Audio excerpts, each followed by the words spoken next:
For the first 25 days of December, we're going to be doing a readathon for my newest book, Nick. We know this isn't for everyone, so if you don't want us to read you a bedtime story every night, we'll still have our regular vlogs every Tuesday. But if you do want to come along, then come on! Alright guys, here we go again. Today we are reading chapter 11, The Captain and His Crew. What the heck was that? Nick paced the closet, arms flailing wildly as he recounted the events. There was so much food, all kinds of food. We nearly drowned in all of it. Emma added while rubbing her belly. I felt so starved, like I hadn't eaten in weeks, and yet the more I ate, the more hungry I felt. She winced from a twinge in her side. I ate so much, but I'm still hungry. It's almost as though I hadn't eaten a thing at all. It's because you didn't. Not really, that is. Nick and Emma turned to Gilbert and found him sitting in the corner of the closet with Mr. McTwizzle's old book opened in his lap. It's just as Mr. McTwizzle said. He pointed to the paragraph he had been reading. Right here, it states that there are 3 rules of magic. Don't create food, attempt resurrection, and never, ever obtain magic from a child's fears. Elves who have attempted to break any of the 3 rules of magic have either died or come close to it. Gilbert followed his finger through the written words. Magic cannot create food, or, for that matter, nourishment of any kind. If an elf attempts to break this cardinal law, magic will still try, but thereafter become unsteady and unpredictable. In most cases, when an elf has tried to manipulate magic to create substance, it's caused them to overindulge, but never become fulfilled, and they won't stop until they have eaten themselves to death. Gilbert looked up and adjusted his glasses until they fixed on both Nick and Emma. The first law of magic is that it can't create food, and because I tried to do so, it imploded into the chaos we just experienced. Nick marched over to Gilbert. I said magic was no good, and that no good could ever come from it. Now, that's the last I ever want to hear about magic. Nick reached out his open hand. Now, Gilbert, I would like for you to hand over the Cracker Bells so that I may get rid of them for good. Get rid of them? Are you mad? Gilbert refused. The Cracker Bells are our only defense against Alvermark and his goons. It's the only magic we have, and that magic nearly got us all killed, countered Nick.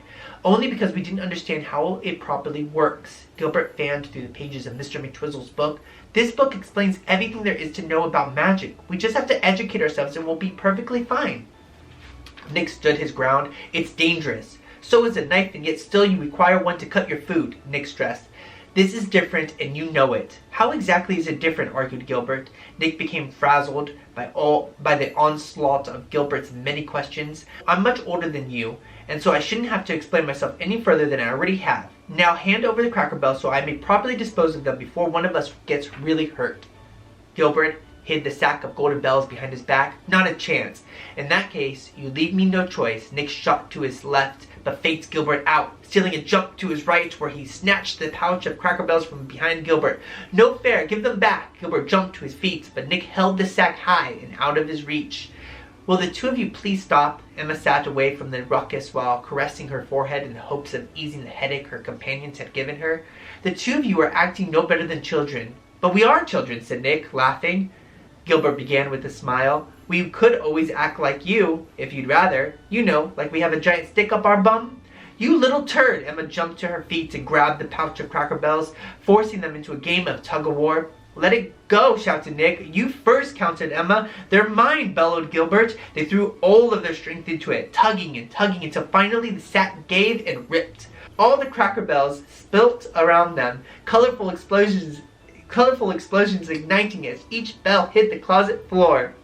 The Cracker Bell nearest to Nick erupted into a lightning bolt that sent him hurtling backwards, crashing into a stack of crates. The one closest to Emma became a tidal wave and washed her way into the back of the closet. Meanwhile, the Cracker Bell nearest to Gilbert left him buried within a snowman, with Gilbert's black square glasses sitting on the tip of his pointy carrot nose. Nick slowly arose from behind a wall of crates while black smoke drifted from his now spiky golden hair. Emma too found her way up onto her feet. She was drenched from head to toe, and her long bushy red hair now looked more similar to a lion's mane after the lion had fallen into a pool. Gilbert shook his head, and clumps of snow went spraying away from his face. He spat the carrot out of his mouth and then shared a glance with each of his friends. Smoke tumbled from Nick's spiky hair. Emma was soaking wet, and Gilbert, well, he was in the body of a snowman. They couldn't remember why they were so upset with each other. They just laughed. Did you see that wave take out Emma? Gilbert chortled while fighting his way out of the snowman. He laughed and cried all at the same time. I thought it was going to take her right out to sea. Me, Emma chuckled. What about Nick's hair? There's still smoke coming out of it. Nick patted his head to put out the smoke. Real rich coming from you, Emma. Just look at your own hair. He stepped closer and parted her locks like a curtain. I think you might have a few fishes wiggling around in there. Stop it, she blushed while swatting his hand away. She then caught Gilbert on the floor rolling around with the giggles. What's so funny, Snowboy? The three of them erupted with laughter, and the more they laughed, the more the Cracker Barrel's empty shells filled back up with a shimmering golden light. Look, Gilbert crawled over to the closest Cracker Barrel, his eyes growing wider and the more the bell filled with light. Mr. McTwizzle was right. Magic is created by the joy of children. Just look at this. He gently plucked up the Cracker Barrel and showcased it so that both of his friends could see. After it exploded, it became empty, but now it's filled back up with magic. It's because we laughed. Nick's smile faded and his voice sharpened. It doesn't mean it's not dangerous. Both Emma and Gilbert turned to him. Don't you two understand? Magic killed Sister Merryweather. The pain was notable in his voice. How can we trust magic to protect us when it murdered the closest thing I've ever had for a mother? Nick, Emma began with a slow and gentle tone. Magic didn't kill Sister Merryweather. Avamark did. She's right, Gilbert agreed. You can't blame magic. You can only blame the person that willed it to do such a horrible thing. Nick's head dipped toward the floor. He was unaware that Gilbert had approached him until he could see Gilbert's shoes. I miss her too, you know. Nick lifted his face, and the two boys shared a small smile. It might have seemed to have been no more than a grin, but it was powerful enough for both of them to feel its warmth in each of their chests. There came a sudden knock on the closet door. Hello? Who's in there? Nick, Emma, and Gilbert shared a petrified look.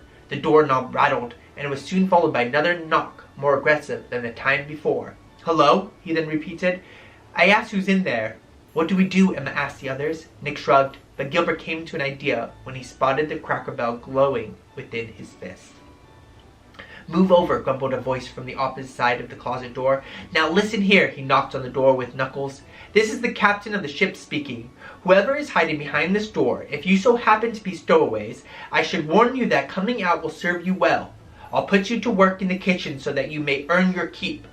But shall you make this any more difficult, I'll have you locked up in the engine room, where there are more rats than I care to admit, and believe me when I say they're hungry. Should you choose this path, you'll be offered up to the Norwegian police as soon as we reach the mainland. Now I'll leave the choice up to you to make. Rats? Nick's eyes widened when he looked at Emma, appearing frightened and near close to tears. I hate rats. Let's just come clean, Emma decided. I'd much rather clean dishes than be thrown in jail. Nick nodded, but Gilbert had a different idea. Each of you, take my shoulder. Your shoulder? Echoed Nick and Emma. Just do it, he insisted through gritted teeth. The captain's deep, burly voice then boomed again. I'll give you to the count of 3. 1, 2. Nick and Emma quickly grabbed hold of Gilbert's shoulder, and once they had a good grip on him, Gilbert lifted the Cracker Barrel up to his lips. He closed his eyes and whispered, Make us invisible. 3. The captain kicked down the door with the help of 2 sailors. They rushed into the closet, but no one was there to be seen. Empty? The captain massaged his thin, white mustache. I swear I heard voices. As did I, Captain, acknowledged one of the sailors. He had a strong build but a dopey face. Perhaps it was the rats. The captain grabbed the sailor by his neck and yanked him forward. The next time you hear voices, check before fetching me. He shoved the young man against the wall. You blithering fool. The sailor kicked his feet together and saluted. Aye, aye, Captain. And then he followed the captain out of the closet. The second sailor lingered behind. Like his companion, he wore a crisp, all-white uniform, in addition to a traditional sailor's cap that sat on top of what was likely a bald head. His name was embroidered to his chest, Belsnickel, and beneath his name was his rank in the crew, labeling him as the ship's first mate. Belsnickel slowly worked his way around the closet. He came to a puddle of water, and then followed his nose over to a back wall where a black scorch was still warm from the lightning bolt Nick had conjured. He then made his way around the room where an invisible Nick, Emma, and Gilbert had to back away. He crouched, scooping up a clump of snow that began to melt through his fingers at once. It was then he noticed a shiny, round object nearby. A Cracker Barrel?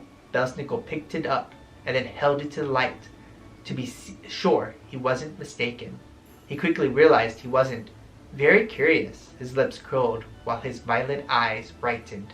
How very curious indeed.